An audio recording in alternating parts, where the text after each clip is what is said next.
अस्सलाम वालेकुम नाज़रीन, मैं मोहम्मद असलम हुसैन सियासत की ख़बरों में आप सबका इस्तकबाल करता हूँ। आज 23 अप्रैल 2024 है। इस्लामिक तारीख के हिसाब से आज 13 शव्वाल 1445 हिजरी है। पेश है आज की कुछ अहम खबरें। जम्मू कश्मीर में कल शाम फायरिंग के वाक़े के बाद राजौरी में सिक्योरिटी फोर्सेस को हाई अलर्ट पर रखा गया है। राजौरी के थाना मंडी तहसील के शाहदारा शरीफ इलाके में वाक़ कुंडा गाँव में आज मंगल की सुबह तलाशी और मुहासरे की कार्रवाई जारी है। पुलिस ने बताया कि पीर की शाम एक शख्स को नामालूम अफराद ने गोली मारकर हलाक कर दिया। फायरिंग का वाक़या जम्मू कश्मीर के राजौरी का कंडा टॉप में पेश आया। आज मंगल की सुबह राजौरी के इन इलाकों में पुलिस की जानिब से तलाशी और मुहासरे की कार्रवाई अंजाम दी जा रही है। दिल्ली शराब घोटाले से मुतालिक मनी लॉन्ड्रिंग केस में दिल्ली की तिहाड़ जेल में बंद वज़ीर आला अरविंद केजरीवाल को आखिरकार इंसुलिन का इंजेक्शन दिया गया। ईडी में गिरफ्तारी के बाद पहली बार इन्हें इंसुलिन दी गई। ये मालूमात जराये के हवाले से सामने आई है। दावा किया जा रहा था कि अरविंद केजरीवाल का शुगर लेवल लगातार बढ़ रहा है। दिल्ली के वज़ीर आला का शुगर लेवल 320 तक पहुंच गया था, जिसके बाद इन्हें इंसुलिन का इंजेक्शन दिया गया। तिहाड़ जेल में अरविंद केजरीवाल को इंसुलिन ना दिए जाने की खबरों के दरमियान एक बड़ा तनाज़ा चल रहा है।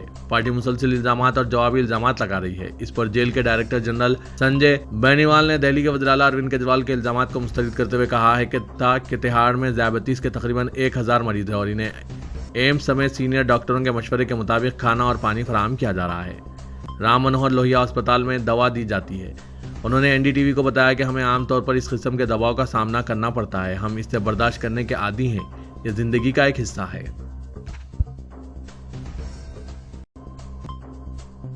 राजस्थान की इंतखाबी रैली में मुसलमानों के खिलाफ नफरत अंगेज बयानबाजी के बाद पूरे मुल्क में हो रही मजम्मत और आईना दिखाने की कोशिशों से सबक ना लेते हुए वज़ीर आज़म नरेंद्र मोदी ने उत्तर प्रदेश में भी फिर वही लब व लहजा इख्तियार किया। ताहम इस बार उन्होंने लफ्ज़ मुसलमान के इस्तेमाल से गुरेज किया। हैरत अंगेज तौर पर मुसलमानों का नाम लेकर इन्हें दरअंदाज और ज़्यादा बच्चे पैदा करने वाला कहकर मुखातिब करने और अक्सरियती फ़िरक़े के अफराद के दिलों में इनसे नफरत पैदा करने की कोशिश वाले बयान को 24 घंटे गुजर जाने के बाद भी इलेक्शन कमीशन ने कोई कार्रवाई नहीं की। बिलाखिर कांग्रेस ने कमीशन से वज़ीर आज़म की नफरत अंगेज बयानबाजी की तहरीरी शिकायत की। अब तक भी कोई कदम नहीं उठाया गया। कांग्रेस के एक वफ़द ने इलेक्शन कमीशन से मुलाकात करके वज़ीर आज़म नरेंद्र मोदी के इस बयान की जानिब तवज्जो मबज़ूल कराई और कार्रवाई की मांग की। पार्टी ने मुतालबा किया कि समाज के तबक़ात में आपस में नफरत पैदा करने की कोशिश करने वाले लीडरों के इलेक्शन लड़ने पर पाबंदी आयद कर दी जानी चाहिए।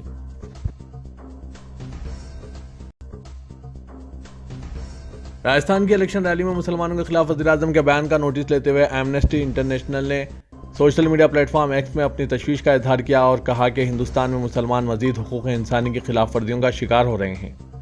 आलमी तंजीम ने ऐसे बयानात का सिलसिला अब रोक देने का मुतालबा करते हुए कहा कि वज़ीर आज़म का बयान मुस्लिम समाज के लिए इस खतरे को बढ़ा देता है कि इनके हुकूक़ की पामाली हो। ये जहरीली बयानबाजी अब बंद हो जानी चाहिए। इसके साथ ही आलमी इदारे ने इंतखाबी मुहिम के दौरान बीजेपी की मुख्तलिफ रैलियों के दौरान मुसलमानों के खिलाफ की गई जहर अफशानियों का हवाला दिया।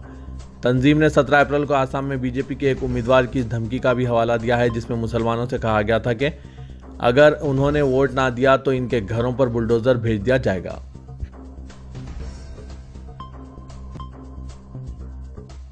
वज़ीर आज़म नरेंद्र मोदी के बयान की मुल्कियत तौर पर मजम्मत की जा रही है। सोशल मीडिया प्लेटफॉर्म एक्स पर भी हिंदू मुस्लिम नरेंद्र मोदी कल से ट्रेंड कर रहा है। इस ज़िमन में सीनियर सहाफ़ी राविश कुमार ने सोशल मीडिया प्लेटफॉर्म एक्स पर लिखा कि अगर आपने हिंदुस्तान के वज़ीर आज़म के तौर पर मुल्क में की गई तरक्की के बारे में बात करते तो आपको इस मजहब पर मबनी फ़िरक़ेवाराना बात करने की ज़रूरत ही कहाँ थी। आपकी तकरीर में तालीम, रोज़गार, महंगाई, सड़क, बिजली, पानी और बाकी दीगर सहूलियात हैं जिनकी आम अवाम की ज़रूरत है, इन पर बात होती। लेकिन आपका और आपके लीडरों के बयान और तकरीरें बता रही हैं कि बीजेपी और इनकी सियासत सिर्फ तरक्की का ढोंग करती है। इनकी सियासत सिर्फ फ़िरक़ेवाराना मुनाफरत पर खड़ी है। 10 साल बाद भी वो मुसलमानों मुस्लिम लीगों बगैर तकरीर नहीं कर सकते। ऐसा लगता है कि वज़ीर आज़म अक्सरियत को भी इसी काबिल समझते हैं। इसके बच्चे बेरोज़गारी की वजह से मरते रहेंगे और वज़ीर आज़म इन्हें मुसलमान सुनाते रहेंगे। राविश ने मजीद कहा कि वज़ीर आज़म के शर्मनाक बयान के बाद कई लोग इलेक्शन कमीशन को ढूंढ रहे हैं। यही इलेक्शन कमीशन की मौजूदगी के है कि इसे बार बार ढूंढा जा रहा है। सहाफ़ी अजीत अंजुम ने लिखा कि मोदी जी मुस्लिम लीग से शुरू हुए, मछली और मुग़ल करते हुए अब यहाँ तक पहुँचे हैं। अभी तो इलेक्शन के 6 मरहले बाकी है। अभी तो कपड़ों से पहचाने जाते हैं और शमशान कब्रिस्तान वाले बयानों से आगे जा रहा है। असलियत यही है, बाकी तो जुमले हैं। 10 साल तक मुल्क पर राज करने वाले मोदी जी अगर अपने इजलास में ये सब कहने लगें तो समझें कि चुनाव जीतने के लिए बीजेपी कितने हथकंडे अपना सकती है। मारूफ सहाफ़ी राना अय्यूब ने भी कहा कि यह वज़ीर-ए-आज़म नरेंद्र मोदी की सबसे खतरनाक तकरीर है जो हिंदुस्तान के मुसलमानों पर सीधा हमला है। दर हकीकत यह 2002 के मुस्लिम मुखालिफ कत्लेआम के दौरान की गई तकरीर के मुकाबिल मुसलमानों के खिलाफ दिया जाने वाला और भी नफरत अंगेज है। ऑल्ट न्यूज़ के शरीक बानी और मारूफ फैक्ट चेकर मोहम्मद जुबैर ने लिखा कि अगर मुल्क के वज़ीर-ए-आज़म 20 करोड़ मुसलमानों के लिए ऐसी ज़बान इस्तेमाल करते हैं तो टी राजा सिंह, यती नरसिंहानंद, प्रज्ञा सिंह ठाकुर जैसे लोगों से आप इससे बेहतर क्या उम्मीद कर सकते हैं। वज़ीर-ए-आज़म के इस बयान के बाद अब दीगर लोगों को मुस्लिम कम्युनिटी के खिलाफ खुलकर बोलने की हरी झंडी मिल गई है। नाज़रीन, इन सहाफ़ियों के ख्यालात पर आपकी क्या राय है, कमेंट के जरिए जरूर बताइएगा। बीजेपी ने कर्नाटक में अपने बागी उम्मीदवार और साबिक नायब वज़ीर आला के.एस. ईश्वरप्पा के खिलाफ तादीबी कार्रवाई करते हुए इन्हें 6 साल के लिए पार्टी से निकाल दिया। वादरे के के.एस. ईश्वरप्पा शिवमोगा पार्लिमानी सीट से आज़ाद उम्मीदवार के तौर पर इलेक्शन लड़ रहे हैं, जहां से साबिक वज़ीर आला बी.एस. येदियुरप्पा के बेटे बी.वाई. रघुवेंद्र बीजेपी के उम्मीदवार हैं। ईश्वरप्पा ने इस सीट से अपने बेटे के.ई. का नीतीश के लिए टिकट मांगा था। इलेक्ट्रॉल बॉन्ड को दुनिया का सबसे बड़ा घोटाला करार देने के बाद मरकजी वजीर मालियात निर्मला सीतारमण के शौहर प्रकाला प्रभाकर ने कहा कि पीएम केयर फंड भी बहुत बड़ा घपला है। उन्होंने हुकूमत की दोस्त नवाज सरमायादारी को मुल्क में बदउनवानी का सबसे बड़ा सबब करार देते हुए कहा कि पीएम केयर फंड भी घोटाला है। इलेक्ट्रॉल फंड पर वज़ीर-ए-आज़म की सफाई पर के इसी निज़ाम की वजह से आज दुनिया को यह मालूम हो सका है कि किसे किसने कितना चंदा दिया है। प्रकाला प्रभाकर ने कहा कि अगर यह मामला सियासी पार्टियों की फंडिंग में शफाफियत का है तो हुकूमत इसकी तफसीलात अवाम को 2018 में इसके वजूद में आने के बाद से अब तक क्यों नहीं बता रही थी। इसके लिए अर्जी गुजारों को मुल्क की सबसे बड़ी अदालत तक क्यों जाना पड़ा और फिर भी तफसीलात फराहम करने के लिए हुकूमत इलेक्शन मुकम्मिल होने तक का वक्त क्यों मांग रही थी। उन्होंने इस बात को दोहराया कि इलेक्ट्रॉल बॉन्ड हिंदुस्तान ही नहीं पूरी दुनिया का सबसे बड़ा घोटाला है, जिसमें न सिर्फ ये कि बतौर रिश्वत पैसे दिए गए बल्कि ठेकों के हुसूल ने ईडी, सीबीआई और इनकम टैक्स के छापों से बचने के लिए करोड़ों के बॉन्ड खरीदे गए। इंतखाबी रैली में मुसलमानों के खिलाफ वज़ीर-ए-आज़म मोदी के बयान की मजम्मत करते हुए समाजवादी पार्टी के सरबराह अखिलेश यादव ने इसे पूरी दुनिया में हिंदुस्तान की बदनामी का बास करार दिया। उन्होंने हैरत का इजहार किया कि एक तरफ वज़ीर-ए-आज़म 400 से ज़्यादा सीटें जीतने का दावा कर रहे हैं और दूसरी तरफ अवाम को डरा भी रहे हैं कि अगर अपोजिशन जीत गई तो क्या होगा। उन्होंने इस बात पर अफसोस का इजहार किया कि बीजेपी के आला ओहदों पर फायज अफराद इंतखाबी जलसों में बेहुदा बातें कहकर कांग्रेस के खिलाफ झूठ फैला रहे हैं। मुसलमानों के ताल्लुक से वज़ीर-ए-आज़म के बयान पर समाजवादी पार्टी के सरबराह ने कहा कि किसी मखसूस कम्युनिटी के बारे में नाम लेकर गलत बातें कहना पूरी दुनिया में फैली हुई कम्युनिटी की तौहीन है। बैनुल-अक़वामी सतह पर इससे मुल्क के सेकुलर और जमहूरी तशक्कुस को नुकसान पहुंचा है। ये एक इंतहाई काबिल एतराज़ बयान है जिसके लिए माफ़ी भी नहीं मांगी जा सकती। सदर कुल हिंद मजलिस इत्तेहादुल मुस्लिमीन और रुकन पार्लियामेंट हैदराबाद असदुद्दीन ओवैसी ने वज़ीर-ए-आज़म के झूठ का पोल खोल दिया और कहा कि वो दरअंदाज होने का और ज़्यादा बच्चे पैदा करने का इल्ज़ाम लगाते हैं, जबकि ये बातें हकीकत से दूर हैं। पार्लियामेंट में गुज़श्ता 10 साल से दरअंदाजों के बारे में आदाद-ओ-शुमार तलब किए जा रहे हैं, लेकिन यह कहा जाता है कि इस ज़िम्मन में कोई मालूमात दस्तियाब नहीं। इसी तरह से मुस्लिम ख़वातीन की शरह पैदाइश में भी कमी वाक़ई हुई है। सरकारी आदाद-ओ-शुमार के मुताबिक मुस्लिम ख़वातीन की शरह पैदाइश 2.5% हो गई है। हिंदू ख़वातीन का भी पैदाइशी शरह कम हुआ है। दूसरी हकीकत यह है कि नरेंद्र मोदी के 6 भाई हैं, अमित शाह की 6 बहनें और रविशंकर प्रसाद के 7 भाई है और बहन हैं। इसके बावजूद मुसलमानों पर ज़्यादा बच्चे पैदा करने का इल्ज़ाम लगाया जाता है। मोदी इस तरह की बातें इसलिए कर रहे हैं क्योंकि इनके पैरों के नीचे से ज़मीन खिसक रही है, इसलिए वो झूठ का सहारा ले रहे हैं। असदुद्दीन ओवैसी ने कहा कि मौजूदा इंतखाबात में ज़रूरी है कि किशनगंज, औरंगाबाद और हैदराबाद से मजलिस के उम्मीदवारों को कामयाब किया जाए, फ़िरका परस्तों के मुँह पर तमाचा लगाया जाए। वज़ीर-ए-आज़म नरेंद्र मोदी के काबिल एतराज़ बयान के बाद अब उत्तर प्रदेश के वज़ीर आला योगी आदित्यनाथ ने वोट हासिल करने के लिए मजहबी जज्बात का सहारा लिया। उन्होंने जहां एक तरफ अयोध्या, काशी और मथुरा का जिक्र किया, वहीं दूसरी तरफ किसी का नाम लिए बगैर अपोजिशन जमातों को निशाना बनाया। उन्होंने साबिक मेंबर असेंबली मुख्तार अंसारी की ताज़ियत के लिए जाने वाले लीडरान पर तंज किया और कहा कि हमें इन्हें 5 साल की छुट्टी दी जानी चाहिए, ये जाकर खबर पर फातिहा पढ़ सकें। आगरा के फतेहपुर सिकरी में एक इंतखाबी रैली को खिताब करते हुए योगी आदित्यनाथ ने कहा कि अयोध्या और काशी के बाद अब ब्रिज भूमि की बारी भी आने वाली है। अयोध्या और काशी अपने मकासद हासिल कर चुके हैं, अब आपकी बारी है। योगी ने कहा कि अब कोई आपको तरक्की करने से नहीं रोक सकेगा, क्योंकि अब आगरा में भी आपका अपना एयरपोर्ट बन रहा है। आगरा के लोग भी गंगा का पानी पी रहे हैं, हर घर को नल का पानी मिल रहा है।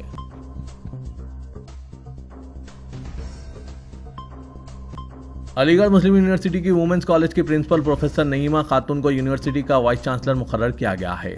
यूनिवर्सिटी की तारीख में यह पहला मौका है जब किसी खातून को इस अहम ओहदे पर फायज किया गया है। इस सिलसिले में मुस्लिम यूनिवर्सिटी के रजिस्ट्रार ने वजारत तालीम के मकतूब का हवाला देते हुए ये इत्तला दी। प्रोफेसर नईमा खातून फिलवक्त अब्दुल्ला गर्ल्स कॉलेज में प्रोफेसर और प्रिंसिपल है।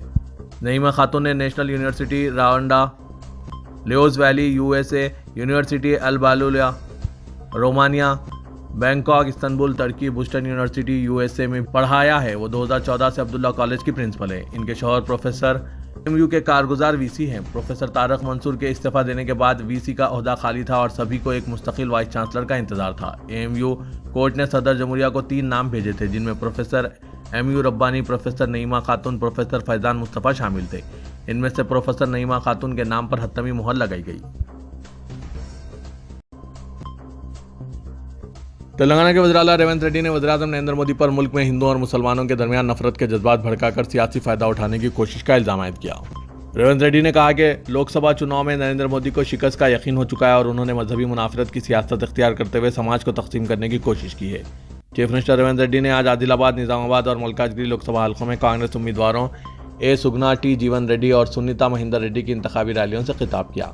निजामाबाद के जलसेआम में वज़ीर-ए-आज़म नरेंद्र मोदी की राजस्थान में की गई जहर अफशानी का हवाला देते हुए रेवंत रेड्डी ने कहा कि दस्तूर हिंद पर हलफ लेने वाले वज़ीर-ए-आज़म को ज़ेब नहीं देता कि मज़ाहिब के दरमियान मुनाफरत पैदा करें। वज़ीर-ए-आज़म को चाहिए कि वो इस तरह की बकवास से पहले दस्तूर हिंद का मुतालिया करें। रेवंत रेड्डी ने कहा कि हिंदुस्तान एक सेकुलर मुल्क है और डॉक्टर B.R. अम्बेडकर ने जो दस्तूर तैयार किया है, इसमें तमाम मज़ाहिब को आज़ादी दी गई है। वज़ीर-ए-आज़म यकीनी शिकस्त से खौफजदा होकर मज़ाहिब को तकसीम करने की कोशिश कर रहे हैं।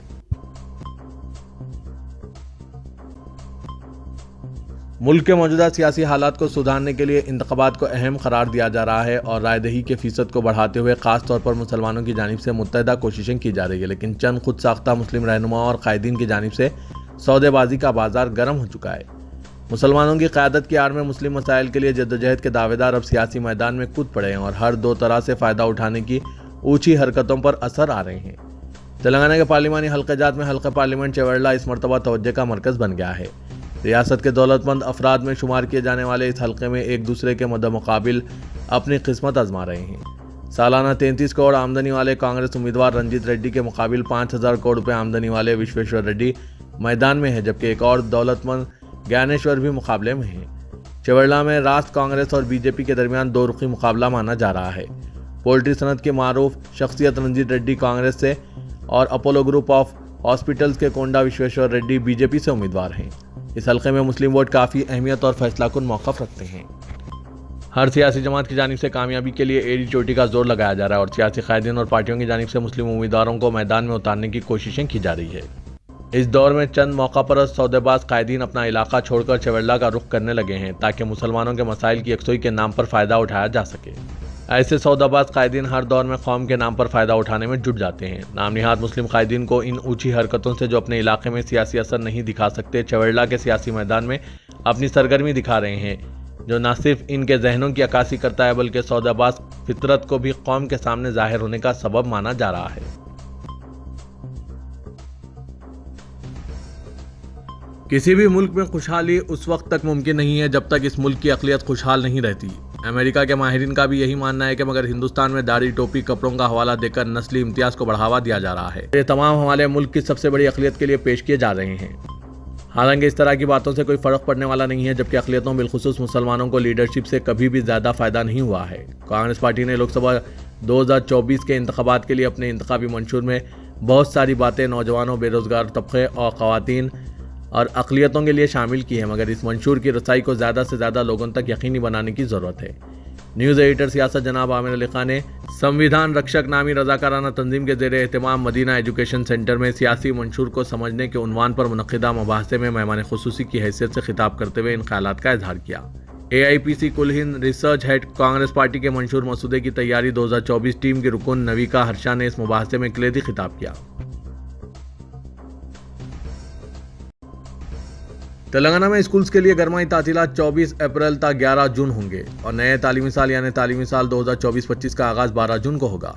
इस दौरान गवर्नमेंट और मजालिस मुकामी स्कूल्स में बुनियादी इंफ्रास्ट्रक्चर फराहम करने के लिए महकमा तालीमात ने एक प्लान बनाया है।